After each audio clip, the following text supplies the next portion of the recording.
Hallelujah. Praise the name of the Lord Jesus Christ. 6:20 na. Salamat sa Diyos sa panibagong umaga. Thank you, Jesus, for a new day. It's Monday morning here in Houston, Texas. Hallelujah, Jesus. Salamat po sa iyong kabutihan. Salamat, Panginoong Jesus, dahil hindi ka nagkulang sa iyong mga anak. Thank you so much, Lord. Thank you so much, Father God. Thank you, Lord Jesus. Hallelujah. Hallelujah. Jesus, King of Kings, and Lord of Lords. Salamat, Lord. Salamat, Panginoong Jesus. Hallelujah. Yes, Lord. You are my God. You are my King. Hallelujah. It's Monday morning here.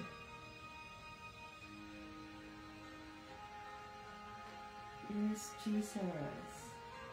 Ang batayan ng ating pananampalataya. John 3:16. For God so loved the world that He gave His only begotten Son, that whosoever believe in Him will not perish, but have everlasting life. Hallelujah. Yes, Jesus. Thank you, Lord Jesus. Oh, King of Kings and Lord of Lords. Praise God. Happy moments. Praise God. Difficult moments. Seek God. Quiet moments. Quiet moments. Worship God. Painful moments, trust God, and every moment, thank God. Hallelujah. Praise the Lord Jesus Christ. It's Monday morning here in Houston, Texas. Welcome dito sa ating live. Facebook joiners, Facebook viewers, and YouTube viewers. God bless us all. Monday, March 17, 2025. Hallelujah. Ayan, purihin natin ng ating Panginoong sa Kristo.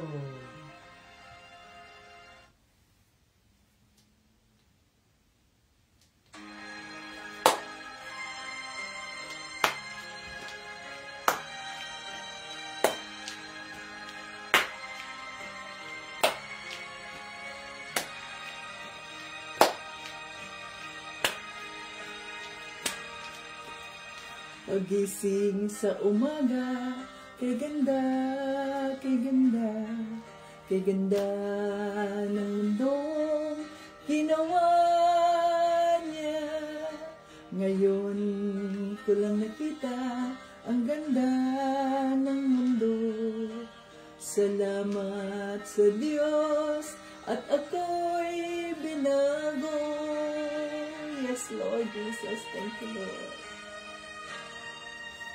Nang tanggapin ko si Jesus, aking Diyos, na bago ang lahat sa buhay ko. Bagong ligaya ang nadarama, bagong pag-asa ang nakikita.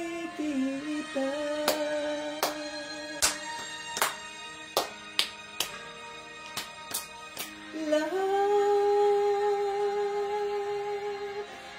ay aking ibibigay pati aking buhay upang purihin siya.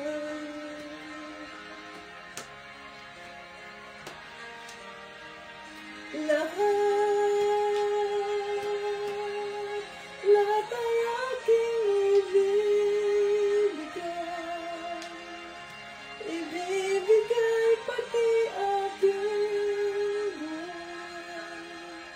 upang purihin siya.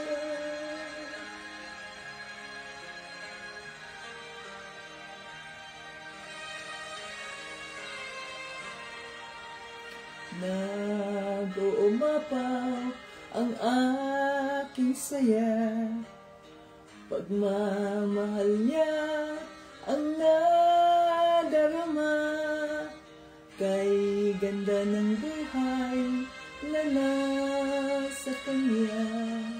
Purihin ang Diyos, purihin si Jesus. Lahat ay aking ibibigay pati aking buhay, upang purihin siya.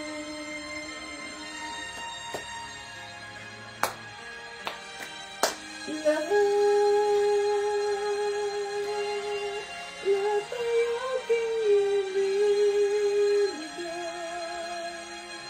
ibibigay pati aking buhay, upang purihin siya.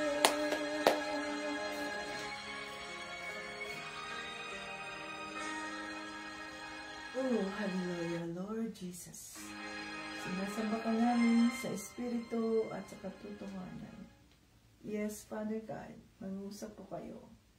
Panginoong Jesucristo, banal na Espiritu, tinataas ka namin,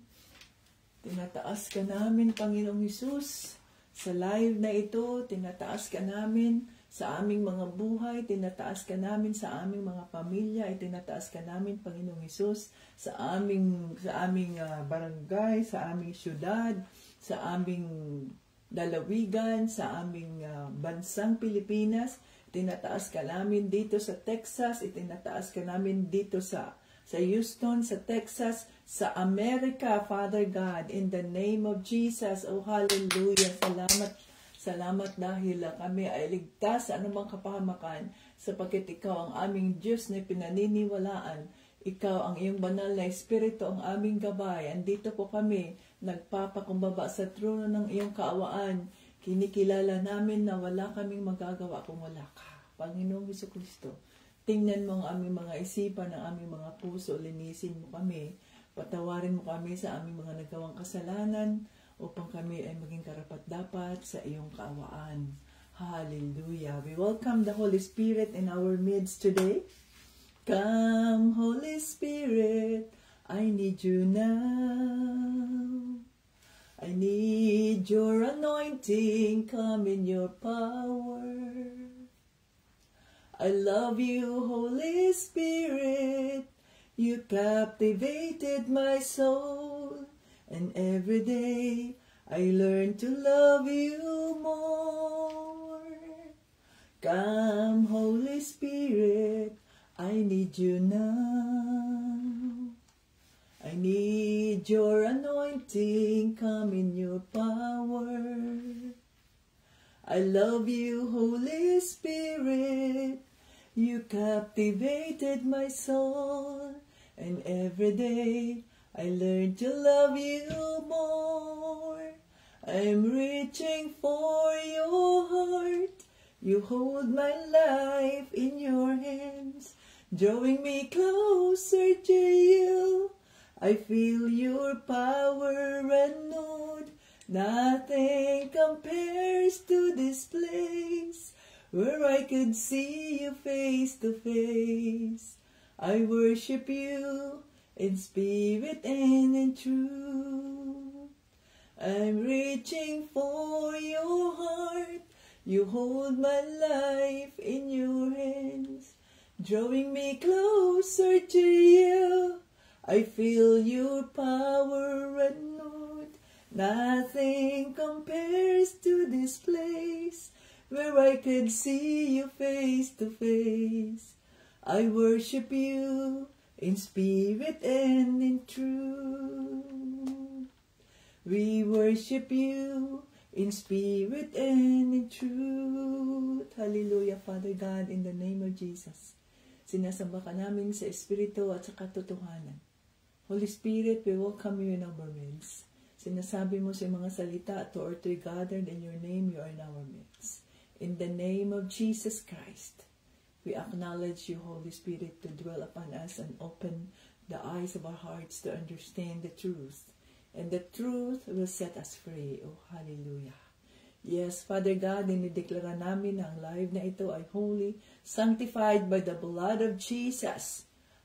Bigyan mo kami ng maayos na internet connection na maraos namin ang araw na ito, ang live mo, Panginoong Jesucristo, ng maayos at maintindihan namin ang mensahe na is mong iparating at amin itong maigamit, may apply sa aming mga buhay sa araw-araw habang hinihintay namin ang iyong muling pagbalik, Panginoong Jesucristo. Maraming salamat po. Lahat ng ito ay aming hinihiling, pinasasalamatan at lahat ng papuri at parangal ay ibinabalik namin sa Diyos Ama sa pangalan ni Jesucristo at ng Banal na Espiritu. In Jesus' name. Yay! Amen! Welcome dito sa ating live. Okay. 6:31 na.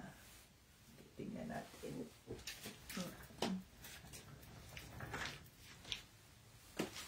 Oops! Ayan, mga ka-Team Jesus. Salamat sa Diyos at ako'y nagising. Thank you, Jesus. Okay, last week, ang aking masaya lang tayo sa lahat ng sitwasyon. Kahit ano man ang ating sitwasyon, masaya pa rin tayo dahil mahal tayo ng ating Panginoong Jesucristo. Okidoki. So tayo, noong nakaraang, anong date ba yun? 3:15, wala tayong 3:16. So ngayon ay 3:17. So ano ba ang mensaheng binigay ng ating Panginoong Jesucristo? Ayan. So pagdating ng panahon, ang mga patay ay mabubuhay sapagkat si Panginoong Jesucristo ay muling nabuhay sa makatuwid ang kanyang mga tagapanampalataya ay mabubuhay din dahil siya ay muling nabuhay. Okay? So, ayun. At sinasabi dito, pinaalala sa atin noong Sabado, na ayon dito sa 1 Corinto chapter 15, verse 33, huwag kayong palinlang sa kasabihang yan. Sa halip, ito ang inyong paniniwalaan. Yung kasabihan na yun ay, kumain tayo at uminom dahil baka bukas mamamatay na tayo. So, huwag tayong maniwala dyan. Ang ating paniwalaan, ang masamang kasama ay nakakasira ng mabuting ugali. Kaya magpakatino tayo at talikuran na ang ating mga kasalanan. O hallelujah. So dito tayo sa 1 Corinto 15 chapter verses 35. Mataas pa rin to, verses 35 to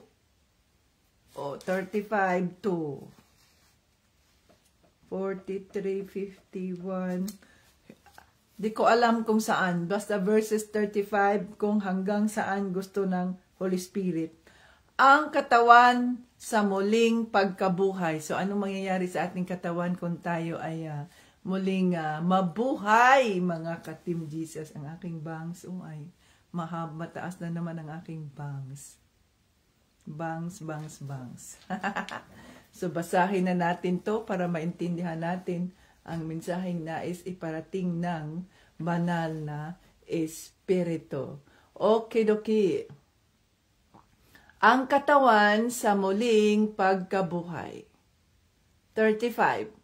Maaaring may magtanong, paano bubuhayin muli ang mga patay?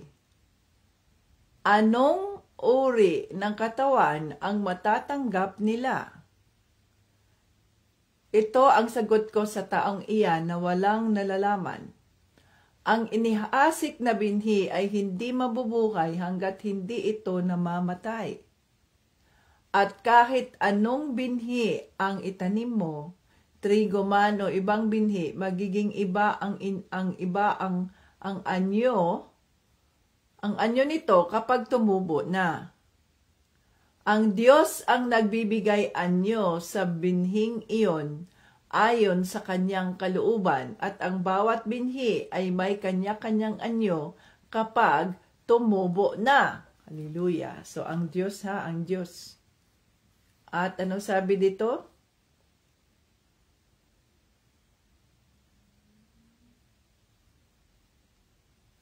Hindi tutubo ang binhi kung hindi mamamatay. Kay 39, ganoon din sa katawan. Hindi lahat ng katawan ay pari-pariho.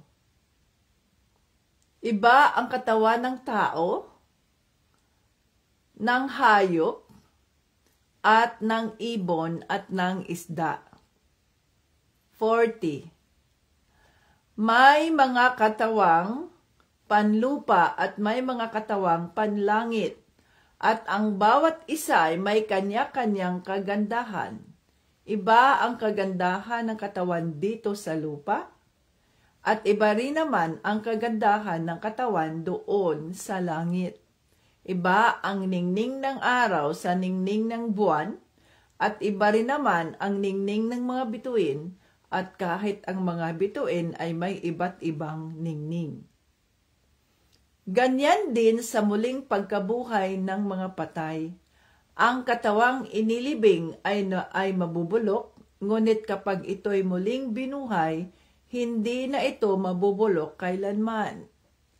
Ang katawang inilibing ay pangit at mahina, ngunit kapag ito'y muling binuhay, ito'y maganda na at malakas. Ang katawang inilibing ay panlupa, ngunit kapag ito'y muling binuhay, ito'y panlangit na. Sapagkat kung mayroong katawang panlupa at mayroon din namang katawang panlangit, sinasabi sa kasulatan, ang unang tao na si Adan ay binigyan ng buhay, ngunit ang huling Adan na si Kristo ay espiritong nagbibigay buhay. Hindi ang panlangit na katawan ang nauna, kundi ang panlupa, at pagkatapos noon ang panlangit naman. Ang unang tao na si Adan ay mula sa lupa, ngunit ang pangalawang tao na si Kristo ay mula sa langit. Ang katawang panlupa ay katulad ng katawan ng tao na nagawa sa lupa, at ang katawang panlangit ay katulad ng katawan na nagmula sa langit.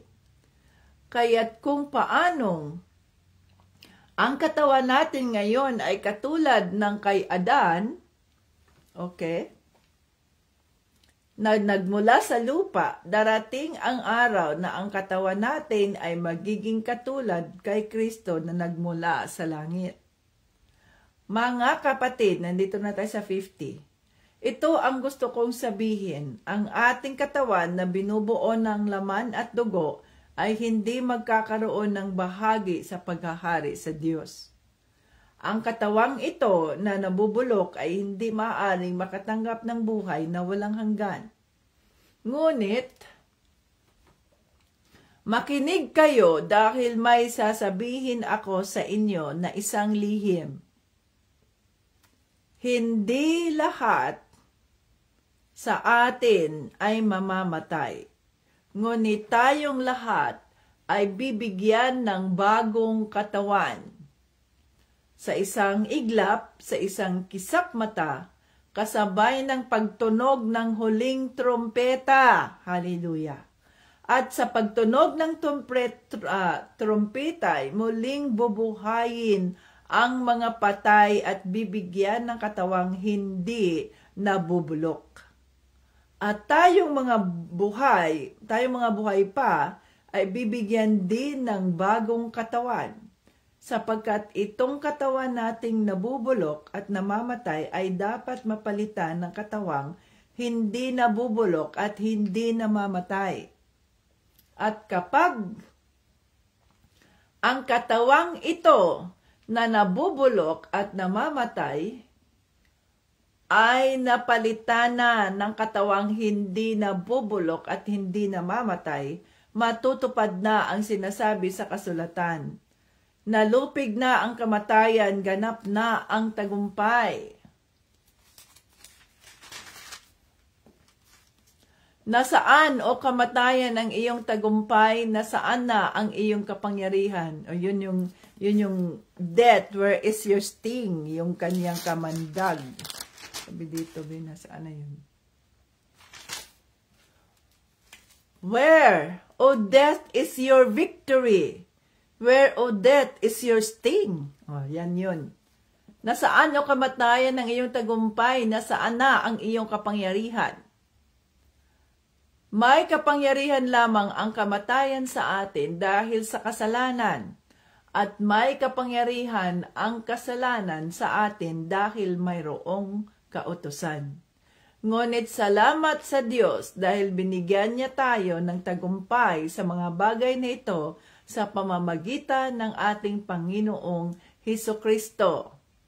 Kaya nga, mga minahal na kapatid, magpakatatag kayo at huwag manghina sa inyong pananampalataya.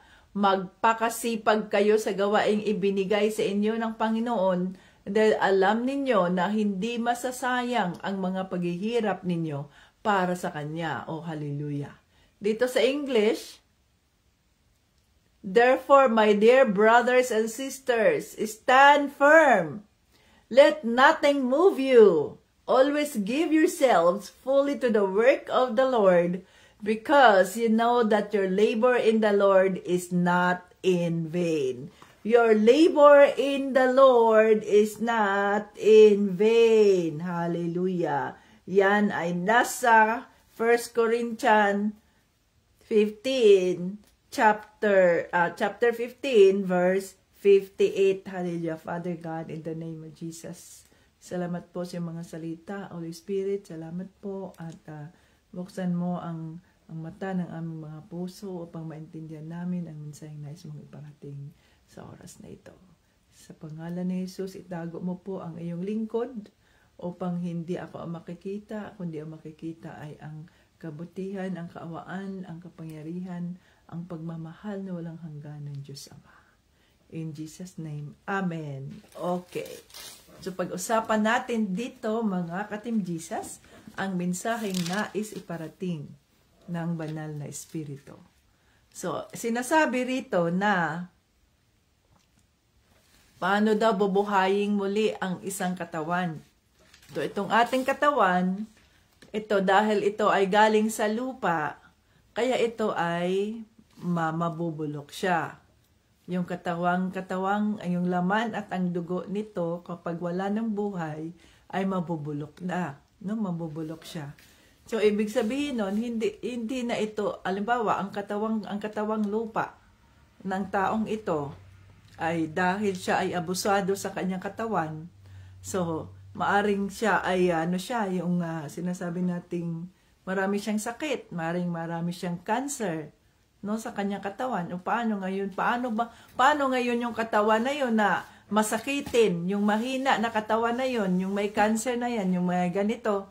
Anong mangyayari kung yun din ang muling bubuhayin? So mahina rin siya.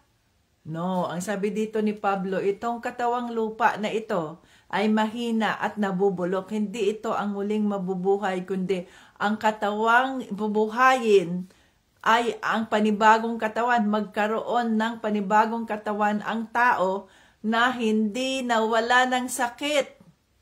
Malinis, walang sakit, okay? Bata siya, malusog, ganun ang katawan na ibibigay ni Panginoong Jesucristo sa atin pagdating ng tamang panahon. So sinasabi niya rito sa salita ng Diyos na hindi lahat ay mamamatay. Pagbalik ni Panginoong Jesucristo, pagdating ng rapture, ay hindi lahat ay namamatay. Maaring ang iba ay makaabot pa sa rapture. Maaring tayo, dahil tayo ay nasa end times, ay makaabot pa sa rapture. Di natin alam. So dahil ang katawan na ito ay makasalanan, sapagkat ang unang nilikha ng Diyos na tao na si Adan ay makasalanan, kaya ang katawan na ito ay nabubulok. Nabubulok ang katawan na ito. Subalit ang katawan na muling ibibigay ni Panginoong Jesucristo sa atin ay ang katawang malusog at hindi na siya mabubulok, eternal. So, magiging magiging immortal ang katawan na ito, hindi na siya nabubulok. Yung anumang itong taong ito, halimbawa, ang taong ito ay naputulan ng mga paa, pero siya ay Kristiyano, ang taong ito ay disabled, wala siyang mga kamay, pero siya ay mga Kristiyano, paano kung muli siyang bubuhayin? Ibig bang sabihin, pag muli siyang bubuhayin ni Kristo, kung siya man ay namatay na may pananampalataya kay Kristo, kung siya ba ay muling mabuhay, ay ganun pa rin ang kanya katawan, lumpo pa rin siya, wala pa rin siyang mga kamay, o kaya bingi siya, o kaya bulag siya, o pipi siya? No! Yan lamang ay limitasyon ng katawang lupa. Kung wala ka mga paa, kung ang iyong isang paa ay mayroong biktima ka ng polio, kaya yung isang paa mo ay wala, yan lamang ay limitasyon ng katawang lupa. Subalit kung tayo ay mananampalataya kay Kristo, kung muli tayong mabuhay, kung tayo namatay at hindi pa dumating ang rapture, at sa ating pagkamatay ay naniniwala tayo kay Kristo, kung ang babaeng ito, kung ang lalaking ito ay nabiktima ng polio at ang kanyang paa ay hindi pantay, kung siya ay maglalakad, pero siya ay mananampalataya ni Kristo, at namatay siya na bago pa dumating ang rapture, pag siya ay muling binuhay ni Panginoong Jesucristo, hindi na siya ganoon pa rin polio, no. Ang kanyang panibagong katawan ay kompleto, malusog, walang nararamdamang sakit. It is the holy body na ngayon, sanctified body. So wala na kung ang isang taong ito ay walang mga kamay, nung siya ay isinilang, ay wala siyang mga kamay, kagaya diyan sa isa kong pina-follow yung magaling kumanta. Wala siyang mga daliri, no? Ang kamay niya ay ganun lang. Yun, abnormality yun nung siya ay ibinuntis ng kanyang ina. So, ibig bang sabihin, kung siya ay mamatay o kung siya ay isang Kristiyano, deeply rooted sa kanyang pananampalataya kay Panginoong Jesucristo. Ibig bang sabihin nun ay ganoon pa rin ang kanyang magiging katawan? No, hindi. Ang kanyang katawan ay magiging buo. Meron siyang mga paa, meron siyang buong mga kamay, sapagkat ang katawan na yan ay sanctified by the blood of Jesus. Kung si Adan, dahil sa kasalanan ni Adan, tayo ay namatay. Dahil sa kasalanan, ang pinadala ng Diyos Ama na si Kristo dito ay hindi galing sa lupa, kundi siya ay galing sa langit. Kaya espiritu siya. Na ibig sabihin noon, kung tayo ay naniniwala sa Kanya, tayo rin ay muling mabuhay sa espiritu at hindi sa katawang lupa na ito. Naintindihan natin yun? Kung ang isang katawan na ito, kung ang isang taong ito ay wala siyang mga paa nung siya ay isinilang, kung ang iyong kapatid o sino pa man dyan ay hindi makagalaw, hindi makagalaw o bedridden siya, ganyan. Pero siya ay mananampalataya kay Kristo, tinanggap niya si Panginoong Jesucristo bilang kanyang Diyos at tagapagligtas.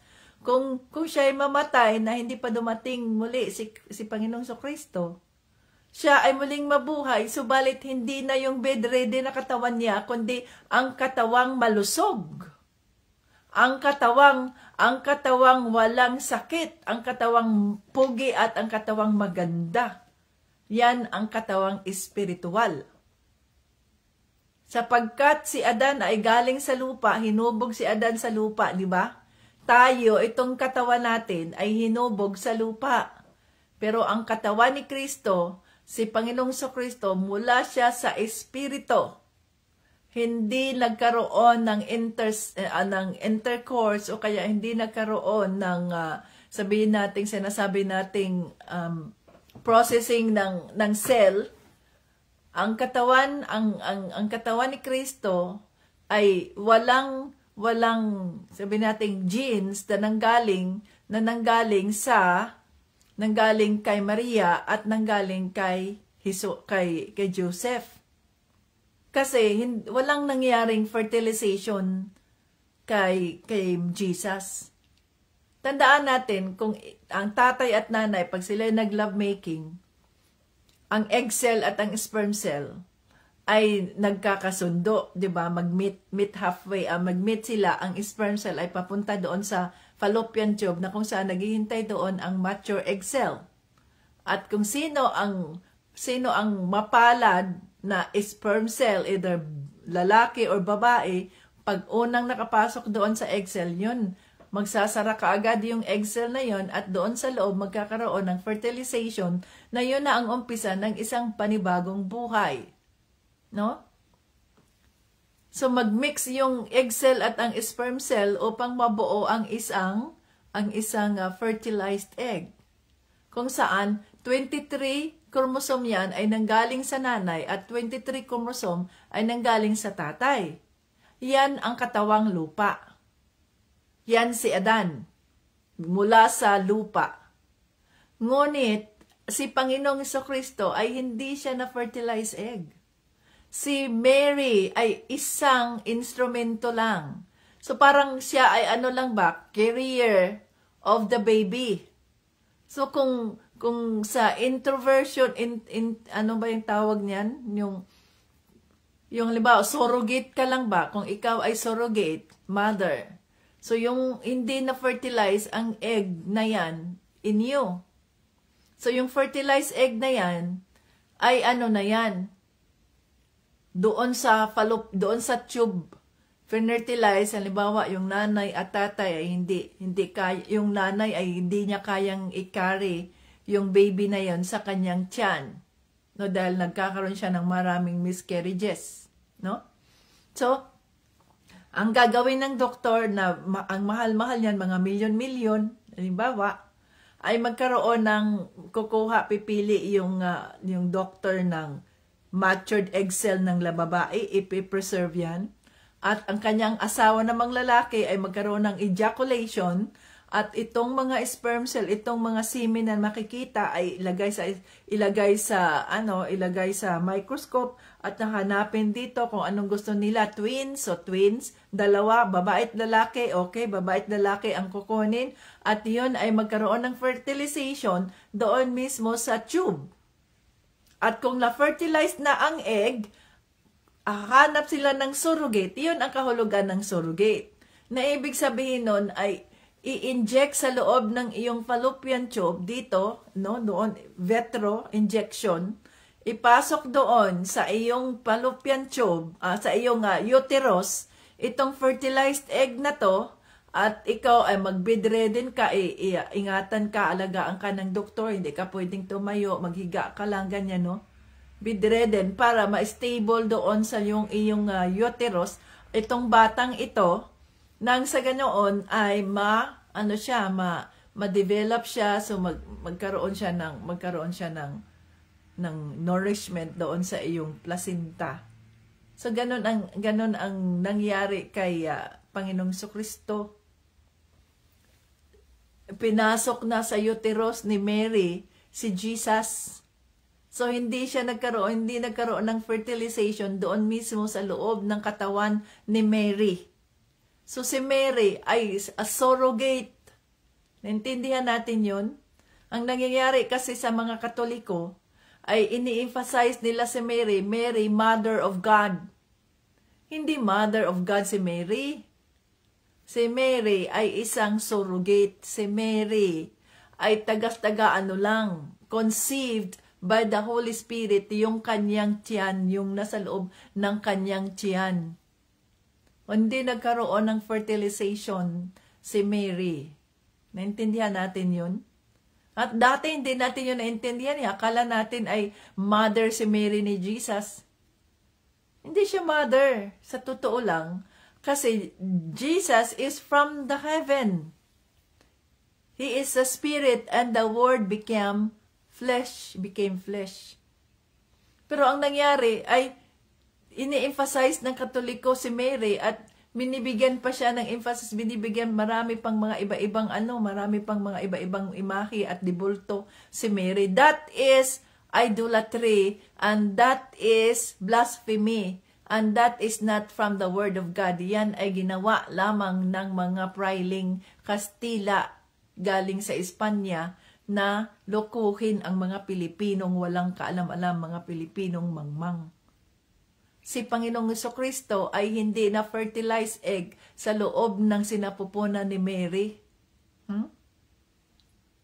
Sa loob ng sinapupunan ni Mary, surrogate lang siya. Kasi himala ang nangyari, ang Holy Spirit ang pumasok doon at bumuo kay Panginoong Jesucristo, hindi ang tao. Pero niloloko ng relihiyon ang mga mamamayan sa halip na sabihin ang katotohanan. This is the truth. At kapag, ang sabi dito, at kapag tayo ay muling mabuhay, wala na, hindi na ganito ang katawan natin. Kung may sakit ka, kung may limitasyon ka, kung mayroon kang disability, pag ikaw ay muling mabuhay, hindi na ganoon ang iyong buhay. Hindi na ganoon ang buhay mo. Ang katawan mo, hindi na. Kasi yung katawan na yan ay immortal na yan, hindi na yan yung kagaya ng katawan na meron ka ngayon. No? Sa halip na sabihin ng katotohanan, anong ginagawa ng relihiyon na yan? Tinatago ang katotohanan, mayroon ngang mga passages from the Word of God, pero nilalaktawan nila yung mga part ng Bible na kung saan tatamaan sila sa katotohanan at nagre-rebuke sa katotohanan sa halip na ito ang katotohanan. This is the truth. Our God is a spirit and therefore let us worship God in spirit and not in religion, in our practices. Yan ang deception ng enemy. Sino ngayon ang makapagbabahagi? Sino ngayon ang makapagsasabi sa katotohanan kung ang mga ito ay niloko nga, diniceive ng enemy? Sino ngayon ang makapagsasabi sa katotohanan? Tayo na nakakaalam sa katotohanan, tayo ang pwedeng magbahagi sa katotohanan, maging masakit man. Mayroon tayong mga kapatid, mayroon tayong mga kapamilya na naniniwala sa dibulto na yan na siya ang Mother of Christ, Mother of God. Walang Diyos walang ina ang Diyos, sapagkat siya ang nagmamay-ari ng lahat, siya ang lumikha ng lahat. Paano siya magkaroon ng ina? No? But we are so blessed. We are so blessed sapagkat binuksan ng banal na Espiritu ang mata ng ating mga puso upang maintindihan natin ang katotohanan at itong katotohanan ito ang magpapalaya sa atin mula sa mga idolatry na ating sinusunod na hindi naman natin totoong naintindihan kung bakit at paano. Pero iilan lang tayo nakakaalam, 15. Samantalang, napakarami ang naluko sa relihiyon sapagkat hindi nagbabasa ng Biblia. So, ang katawan nating lupa ay kailangang mamatay dahil sabi nga, ang binhi ay hindi mabubuhay muli kung hindi siya mamamatay. Kaya nga kung 'di ba ngayon ay springtime, so nagtatanim tayo ng mga seeds, galimbawa ganyan papaya. Kailangan na kainin muna yung papaya. Kailangan kunin siya doon sa fruit niya, doon sa tree niya, nang sa ganoon makain yung kanyang meat, yung laman niya, at yung seeds ay maisabog mo at mula roon doon lalago itong na to. 'Di ba? So ganun eh. Oh. Kailangang mamatay muna At bawat isa sa atin ay iba-iba ang pagkabuo. Ayon dito sa salita ng Diyos, huwag nating kalimutan yan. Ang sabi dito sa salita ng Diyos, okay, ito. 3:17-25. Ang sabi dito sa salita ng Diyos, ang Diyos dito sa 38, chapter 15, verse 38, ang Diyos ang nagbibigay, anyo sa binhing iyon ayon sa kanyang kalooban. So, ang Diyos ang nagbigay anyo ayon sa kanyang kalooban.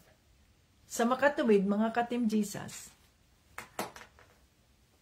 huwag tayong magtanong sa ating mga sarili kung tayo'y haharap sa salamin at sabihin natin na, bakit ganito ang itsura ko? Bakit ganito anyo ko?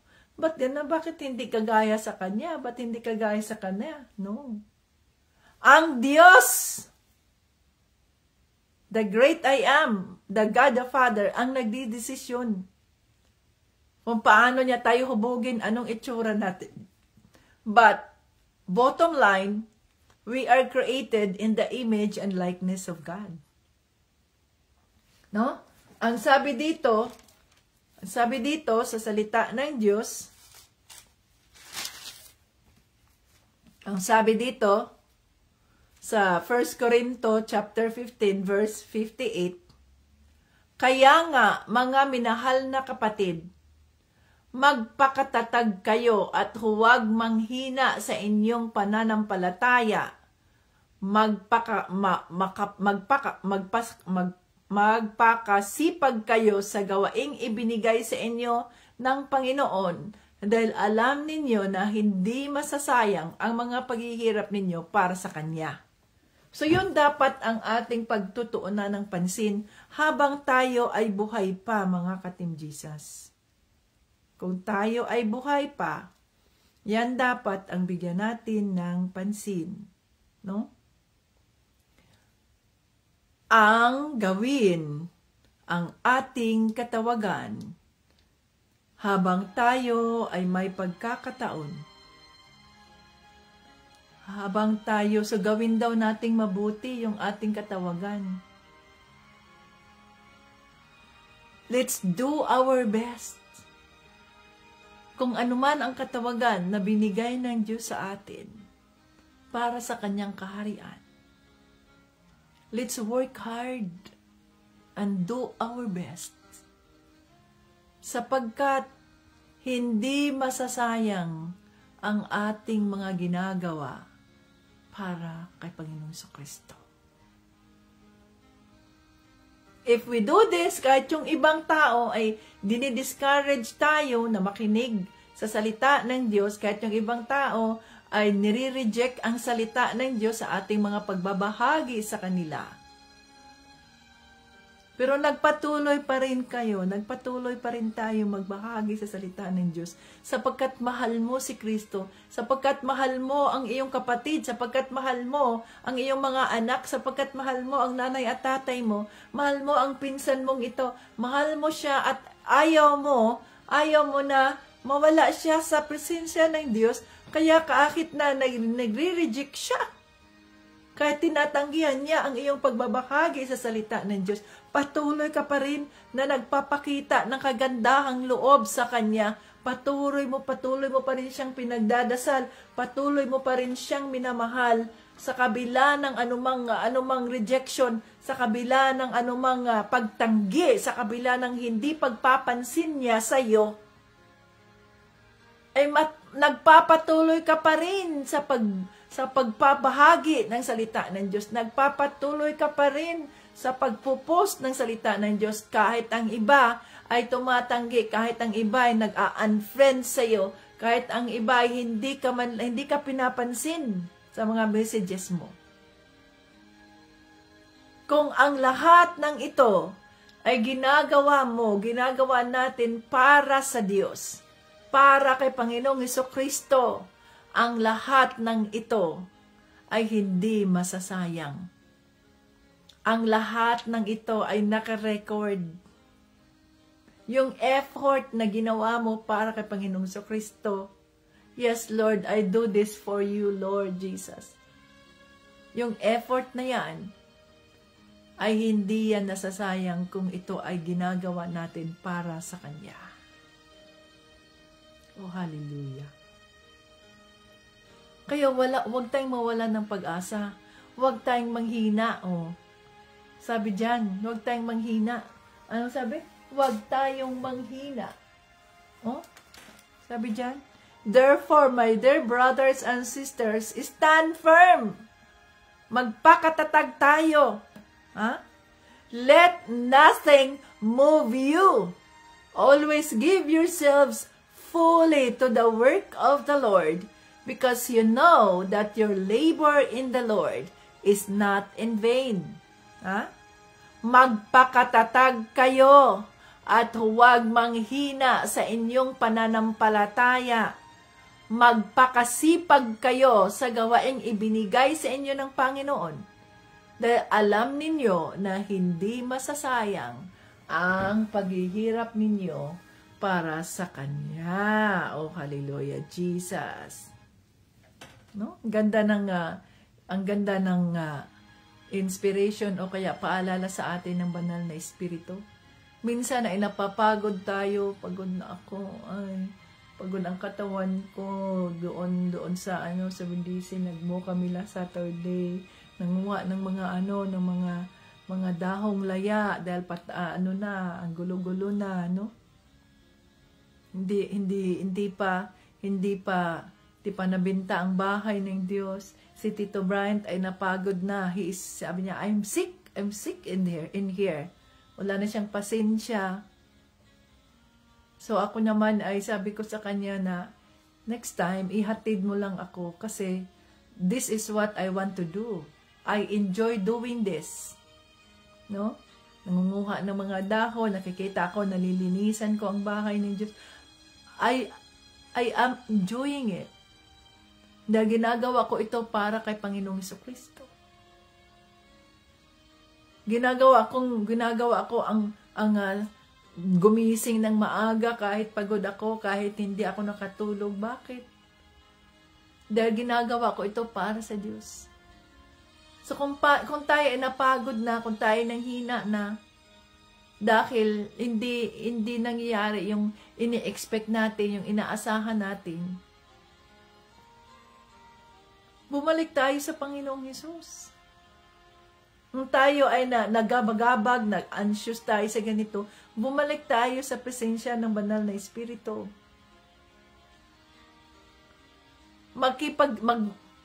Let us be industrious ba?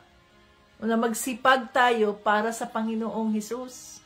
Sapagkat lahat ng ating mga ginagawa para sa Kanya ay hindi masasayang.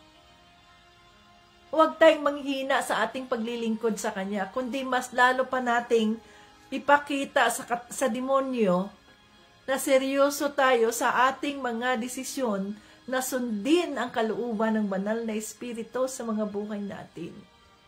Kung ano man ang ating mga pinagdadaanan ngayon sa kasalukuyan, yan ay mga pagsubok upang mas lalo tayong lumapit kay Panginoong Jesucristo, mas lalo tayong magsubsob sa presensya ng banal na Espiritu, at mas lalo nating isuko ang ating mga buhay, ang ating mga sitwasyon, sapagkat hindi natin kaya ito kung tayo lamang.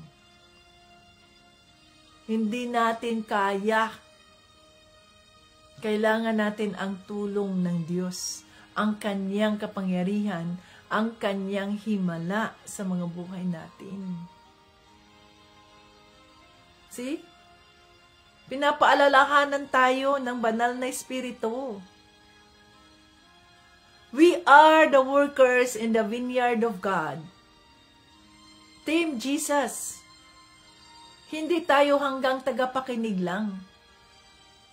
Okay, nakinig lang ako, ganyan ang sarap ng pakiramdam ko. That's it. No, hindi tayo hanggang doon. Ang sabi, magpakasipag kayo sa gawain na ibinigay ng Diyos sa inyo. So kung tayo may mga pagsubok at nang dahil sa mga pagsubok na yan, ay napanghinaan tayo ng loob, huwag tayo mapanghinaan ng loob sa mga pagsubok na yan. Kundi itong mga pagsubok na yon na ating kinakarap, yun dapat ang ating magiging stepping stones upang mas lalo pang mapatatag ang ating pananampalataya kay Panginoong Jesucristo at hindi tayo mawala sa kanyang presensya. We cannot stand on our own. So Jesus, take the wheel. Lord, andito ang aking katawan. Gusto kong magsilbi sa iyo, Panginoon. Subalit ito ang nagpapahadlang sa akin ang mga pagsubok sa buhay. Gamitin natin itong mga pagsubok sa buhay na ito upang yon ang magiging stepping stone natin na mas lalo tayong mapatatag sa ating pananampalataya kay Panginoong Jesucristo. At ang mga pagsubok na ito ay kung atin itong mapagtagumpayan sa tulong ng banal na Espiritu, itong mga pagsubok na ito ang magiging buhay na patutuo natin o living testimony na ang Diyos na ating pinagsisilbihan ay buhay at hindi patay. Kaya panghahawakan natin ang ating pananampalataya. Makinig tayo sa discernment ng Holy Spirit. Paano natin marinig ang discernment ng Holy Spirit kung wala pa tayong baptism of water? So, hindi niya tayo magagamit. Kailangan natin na maging ready. Nang sa ganoon, ang fire of the Holy Spirit ay mararanasan natin, ay matanggap natin ang gift of the Spirit. So, may requirement ang baptism. So, kung gusto nating magsilbi kay Panginoong Jesucristo, kung ano man ang ginawa ni Panginoong Jesucristo, nang siya ay nasa lupa pa, bilang tagasunod ni Kristo, yun din ang ating mga gagawin. Yun din ang ating mga gagawin. Gawin natin na sundin kung ano yung sinasabi sa salita ng Diyos. So, kailangan nating magpabaptismo sa tubig. At pagkatapos na tayo mabaptismo na sa tubig, let us welcome the Holy Spirit to pour out to us the gifts, His gifts. Nang sa ganoon, habang tayo ay malusog, habang tayo ay ang ating mga katawan ay walang mga sakit, tayo ay maging kapaki-pakinabang sa kaharian ng Diyos. Kailangan tayong kumilos. Paano yon kung hindi pa tayo na ready, ang katawang lupa ay hindi pa ready? Hindi tayo magagamit. Magagamit man tayo, pero hindi yung sa malawakang paggamit ba? Bakit? Sapagkat hindi ready ang katawang panlupa. Kailangang maging ready ang katawan. Ready na ba kayong magsilbi kay Panginoong Jesucristo? Magpabaptismo kayo sa tubig. Pumunta kayo, i-request ninyo ang inyong mga pastor, gusto na namin, napagdesisyon na namin na magpabaptismo kami sa tubig. Ako at sino pa mang mga pamilya ko na nakakaunawa tungkol sa baptismo, tungkol kay Panginoong Jesucristo. Kayo dapat ang mag-request. Sila ba ng pastor, kasi ganyan, kayo ba ang mag-shoulder doon sa area na yon? Hindi naman kailangan na maraming tao ang pupunta eh. Ang inyong pastor lang, ang ordained pastor, at kayo. O pastor, sige, we are inviting you. Magkano ba ang ano dyan? Kung pupunta tayo, go ahead. Iplano ninyo yon as soon as possible.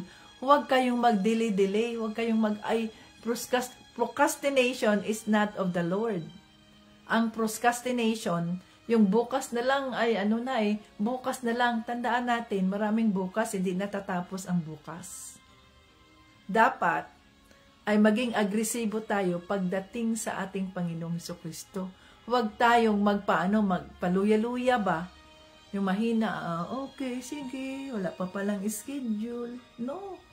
Tayo ang magsasabi. Pwede ba, pastor, na mag-schedule o mag-invite ka namin at pabaptismo kami doon sa, dyan sa inyong lake. May lake kayo dyan, kung saan kayo na mayroon kayong sapa. Di man sinabi na kailangan sa swimming pool. Di naman sinabing kailangan sa dagat. May sapa kayo malapit sa inyo. Doon kayo magpabaptismo. That's how simple. Hindi ka magagamit ng Diyos, kapatid. Kahit gustuhin mo man. Kung wala kang baptism of water, dahil yun nga, kailangang maging malinis tayo sa pamamagitan ng tubig.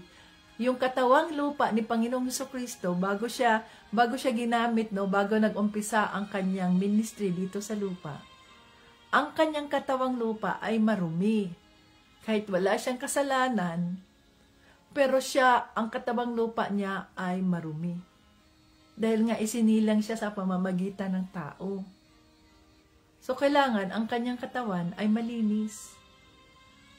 Kaya nga, John the Baptist prepared the way for Jesus to be baptized in water. Yan ang halaga ni John the Baptist. Upang ihanda si Panginoong Jesucristo sa ministry na kung saan siya tinawag ng Diyos Ama. So kung paano tayo maging handa, paano? Nandiyan na, nakahanda na kaya lang hindi tayo makapag-umpisa sa katawagan na ibinigay ng Diyos sa atin kung hindi handa ang ating katawang lupa, sapagkat ang katawang lupa natin ay makasalanan. Kailangan itong linisin muna sa tubig. I-submerge tayo. May mga sapa kayo dyan. Bakit kailangan pa kayong mubiyaki? Kung saan-saan nagagastos kayo, invite ninyo ang inyong pastor. Invite ninyo kung sino man ang ordained na pwedeng siya ang tatayo na magbaptismo sa inyo. Hindi nyo na kailangan gumastos. Malapit kayo sa dagat, di-invite nyo ang pastor nyo, pastor. Ito ang desire ko. Gusto ko nang magamit. Gusto kong magamit ang aking buhay para kay Panginoong Jesucristo. Pero ang aking katawang lupa ay hindi pa handa. Makasalanan. Ang aking espiritu ay handa na, pero ang katawang lupa ay hindi pa. Kaya kailangan akong magpabaptismo sa tubig. No? So, nandoon, malapit kayo sa dagat dyan. Sila Ibilin, sila ni Angeline, malapit ka sa dagat. Di doon kayo mismo magpabaptismo. Diba? Sino pang mga malapit sa dagat dyan? Sila Lisa, sila Brother Sandy, sila Jeanette, sila Erika, malapit kayo dyan sa sapa. May sapa kayo dyan. Hindi naman sinasabing kailangan doon sa swimming pool. Nagagastos pa kayo. No. Sa Jordan River nga lang si Panginoong Jesucristo na maputik. Pero yung pakahulugan niyan ay ang paglilinis sa katawang lupa sa tubig upang ito'y maging karapat-dapat. Yan ang halaga ng water baptism. Your public declaration that you're a sinner and you accepted the Lord Jesus Christ as your Lord and Savior, therefore you want to cleanse your body with water. Ganun lang kasimple kung gusto natin, mga ka-Team Jesus. Kung gusto nating gamitin tayo. Kasi yun na ang sabi ng Holy Spirit sa atin, magpakatatag tayo sa pagsilbi. Gawin natin, we will do the best that we can to serve the Lord. Huwag tayong maghihina. Basta na lang, you go with the flow. Ay, kung ano ang kalooban, kung ano ang... No, you have to do your part. You have to do your part, mga ka-Team Jesus. Hallelujah, Father God. Salamat sa iyong mga salita. Lord Jesus, Holy Spirit, thank you. Thank you at natuto na naman kami sa iyong mga salita. Hallelujah. Praise the name of the Lord Jesus Christ. Woo! King of Kings and Lord of Lords, Father God, in the name of Jesus. Thank you so much. Thank you that you are good at all times. Thank you. Thank you, thank you, thank you so much. Hallelujah. Hallelujah. Yes, Father God. Salamat sa iyong mga salita na nagpapaalala sa amin na kailangan naming maging matatag. Kailangan maging matatag ang aming pananampalataya kay Panginoong Kristo at hindi kami mawawalan ng pag-asa o hindi kami manghihina sa aming pananampalataya sa Kanya. Yes, Lord Jesus. Ano man ang aming mga katawagan, gagawin namin ito ng the best para sa iyo, sapagkat anuman ang aming mga ginagawa para sa iyo, Panginoon, ito ay hindi masasayang. Oh, hallelujah. Hallelujah. Tulungan mo kami, Banal na Espiritu. Gabayan mo kami upang masunod namin ang kalooban ng Diyos Ama. Patatagin mo ang aming pananampalataya kay Panginoong Kristo. Palakasin mo ang mga taong nanghihina sa kanilang mga pananampalataya. Tulungan mo ang mga nagde-desire, Holy Spirit, na magpabaptismo sa tubig. Lord, make a way for them, Father God, in the name of Jesus. Magpadala ka ng iyong sugo. Magpadala ka ng iyong lingkod na siyang gagamitin mo upang sila ay mabaptismuhan sa tubig agad. Panginoong Kristo, yes, Holy Spirit. Kung sino man po ang gagamitin mo sa iyong mga kaanakan, Lord, na hindi pa nakapagbaptismo sa tubig, Panginoon, convict their hearts, O Lord. Convict their hearts, Father God. Gamitin mo ang kanilang mga buhay, Lord, upang itong mga kapatiran mo, itong yung mga anak, na nandito ngayon na nakikinig sa iyong mga salita at hindi pa sila nabaptismo sa tubig, Lord, na mabaptismuhan sila sa tubig sa madaling panahon upang sa Ginoon ay magamit mo ang kanilang mga buhay sa iyong kaharian. Hallelujah, hallelujah, Father God. You will make a way. You will make a way where there seems to be no way, Father God. Hallelujah, hallelujah. Maraming salamat po. Ano man ang kanilang mga kahilingan, itong mga taong nakikinig sa iyong mga salita, Panginoong Hesus, let it happen, let it come to pass. For your purpose and your glory, Father God. Thank you, Jesus. King of Kings and Lord of Lords, salamat po sa kasagutan ng aming mga dasal. Salamat po for the answered prayers. Oh, hallelujah. Patuloy ka na gagabay sa bawat isa. Patuloy ka na kikilos. Patuloy ka na ikaw ang masunod at walang iba. Panginoong Hesus. Oh, hallelujah. Maraming salamat po. We give you all the glory and honor for you are good at all times. In the name of Jesus and by the blood of Jesus. Amen! Hallelujah! Ayan, mga ka-Team Jesus. So, may mga paraan ng Panginoon na ibinibigay sa atin. Nasa sa atin na yun kung yun ang ating susundin o kaya hindi. Kaya nasa sa inyo na yan, mga ka-Team Jesus. Gusto ninyong magamit kayo ng ating Panginoong Kristo? Well, gawin kung sino, kung ano ang nararapat. Hallelujah. Praise the Lord Jesus Christ. So, nung nakaraan ay, yung Sabado ay wala akong kamalay-malay na na-off na pala ang aking live sapagkat pumikit nga ako at nagdarasal. Pagtingin ko, asa na ang aking live? Na-off na kasi low bat na pala itong aking cellphone at hindi siya na-charge, no? Kaya, kinagabihan ay pinaalala sa akin ng Holy Spirit, you charge your phone. Ayun. So tayo, para sa ganyan na hindi tayo mawala, mga ka-Team Jesus, sa ating Bible study sa araw-araw at pag halimbawa mag-brown out, mag-black out at iba pa, i-charge natin ang ating phone ahead of time sa umaga nang sa ganoon ay hindi tayo maubusan ng battery at hindi tayo mawala. Okay, so congratulations, sino-sino yung mga perfect attendance na Team Jesus members noong nakaraang February ay nandoon yun saan ba yun siya? Nandoon yata sa ating group chat ba yun siya? Alam ko, alam ko ay sinave ko yun. So, i-post ko pala yun bukas. Yung perfect attendance. I think mayroon yatang, ilan ba yun siya? Tingnan nga natin. Nasa ating group chat ba yun siya? Ang perfect attendance. Ang perfect attendance ay nandoon yun sa ating group chat. Ang perfect attendance. So, sila ay bibigyan natin ng 500 pesos love gift na ipapadala ko, Sharon, ngayon para makuha nila ang kanilang love gift na 500 pesos dahil perfect ang inyong attendance at Team Jesus members. So sila yung mga early bird, Sharon, no, na nandito na kayo na yun siya. Asa na yun na? Nandito yun eh. Inano to ni Sharon sa aming group chat. O, tingnan natin ang perfect attendance. So, yun ang early birds. Yun ang